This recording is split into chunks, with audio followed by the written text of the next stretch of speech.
Hi dear friends and subscribers, welcome to your regular cricket show, the Cricket Happening Show with your host Ram. Well, as far as today is concerned, we are directly heading towards the Oval, but as I said, that is not going to be a full match report probably. It is going to be a sort of a cricket update, but definitely I will speak about the game.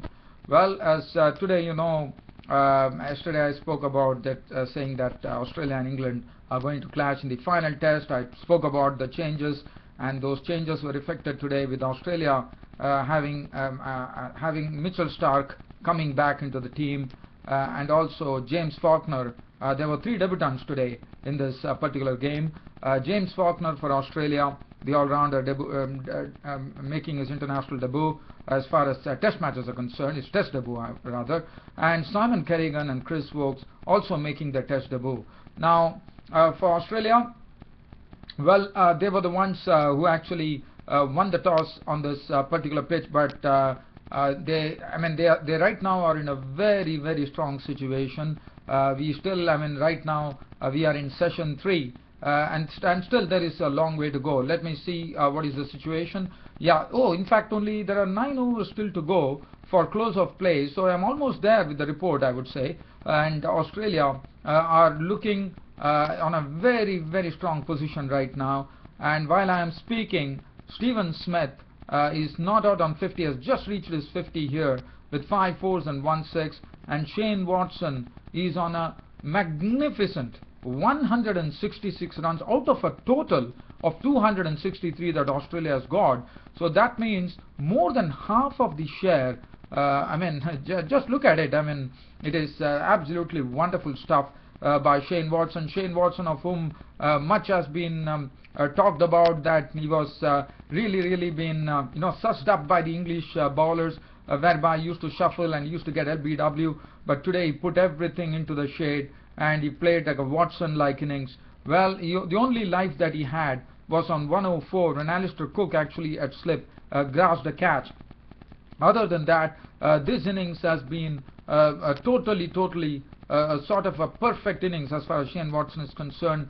Yes, initially he came in, he took his time at the crease. In fact, just talking about the game here, today they decided, the openers, let me start off with what really happened at the Oval, and then recount and then talk about Shane Watson, how he really played today. So as I said, Australia won the toss, elected to bat here in the 5th Investec Ashes test match, which is the last test match, which was played at the Kennington Oval here in London. And well, Chris Rogers and David Warner walked in as the openers, and Australia lost their early wicket when David Warner, trying to fence off a delivery from Anderson, actually gave a catch to Pryor, who took it, and David Warner was walking after making 6 runs with 1 4. So that was the first wicket, and in doing so, what James Anderson did, he was just one shy of the record of being the highest, not the highest, the second highest wicket taker in English cricket, as Bob Willis holds the record.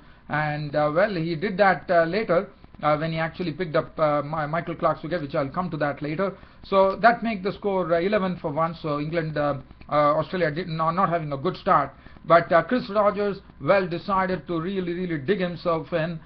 He got the able company of Shane Watson, and Shane Watson, as I said, initially started off in a very cautious fashion, but later on unveiled some beautiful strokes. Today his feature of the batting was that he was driving down the ground superbly, he was pulling the ball well, he was also playing on the onside, and you would see Shane Watson today in absolutely full flow. And look at the boundaries that he has hit in his knock right now. He is not out on 166 with 23 fours and 1 lofted 6 to the side screen of the bowling of Graham Swan, the right-arm offie. And also Shane Watson also saw to it that Simon Kerrigan, the left-arm spinner who was given a debut, was really out of action. In fact, Alistair Cook couldn't give him a long spell. As Simon Kerrigan, what one really saw was that he was a bit nervy, I thought.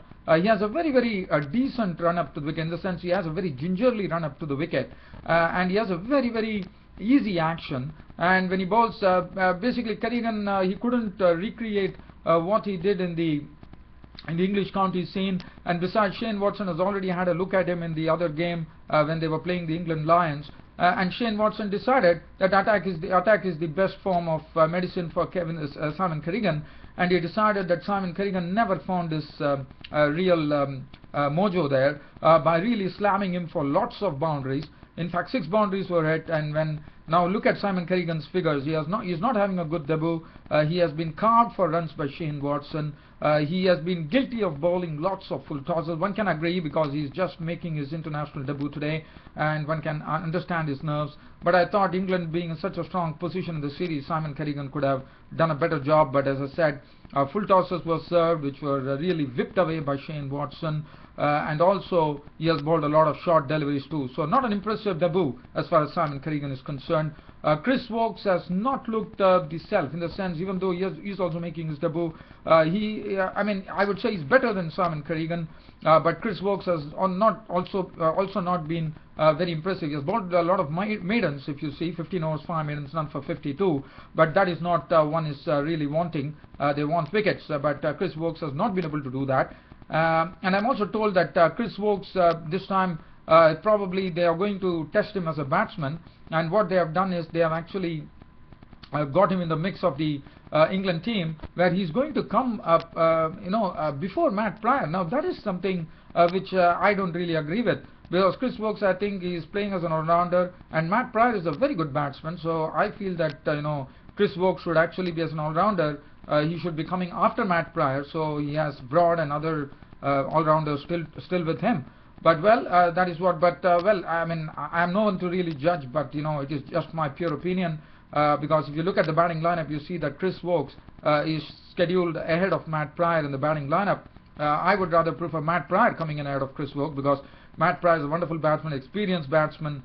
But the English probably the English think tank is having other ideas. Well, good luck to them then. And as far as going on the match, Graham Swan, well, he bowled well. He bowled 30 overs, 4 maidens. He was the one who actually picked up the wicket of Chris Rogers. Now, Chris Rogers was really digging himself in, and finally he was a goner, as Chris Rogers was caught by Trott at the close cordon of the bowling of Graham Swan for 23 with 3 boundaries. So that made the score 118 for 2. So that was a good partnership after suffering an early reverse. Australia losing David Warner's wicket, recovered to 118 thanks to that partnership between Shane Watson, who scored the majority of the runs there.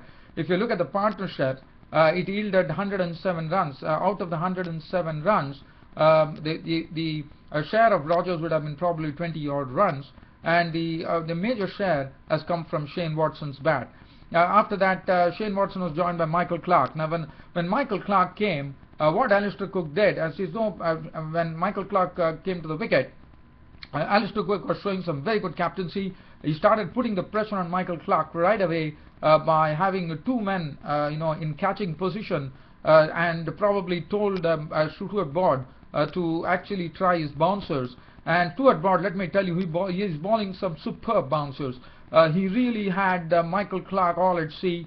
Michael Clarke was really searching. He actually hit him once, and also Michael Clarke was in absolute strife as far as the bouncers were concerned, because all the bouncers that Stuart Broad was bowling was absolutely on the money. He was really riling the batsman with his bouncers there, and in fact he hit Shane Watson at the back of his head with what a bouncer. I mean, his bouncers are so good that it's very difficult for you to even sway out of it, and it was perfectly directed. And Stuart Broad was bowled magnificently. I thought that even though James Anderson, who took the wicket of Michael Clarke by pitching the ball and getting through the defences of Michael Clarke, clean bowling him for 7, after Stuart Broad had really I would say really shaken Michael Clarke up.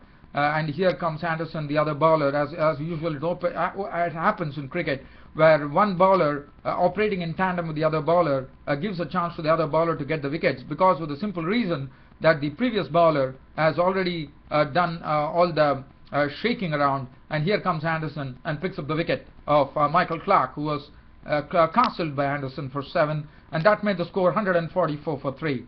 And as I said, Shane Watson, a picture of confidence. He has played some marvellous strokes. He has also looked, as I said, Stuart Broad right now is in the bowling operations. He's bowling to to Shane Watson, who is not out on 170 right now with 24 fours and 1 6. What a knock it is. I mean, it has been 25 tests since, and let me tell you one more thing. When Michael Clarke's wicket was taken by James Anderson, Anderson became the second highest wicket taker in English cricket history. What a proud moment that would have been for him, and I'm sure he's inching towards the highest, going down in history as English cricket's highest wicket taker. And why not? He definitely deserved that, and I'm sure he's going to reach that pinnacle pretty soon. Well, Shane Watson was, as I said, that was Anderson's wicket.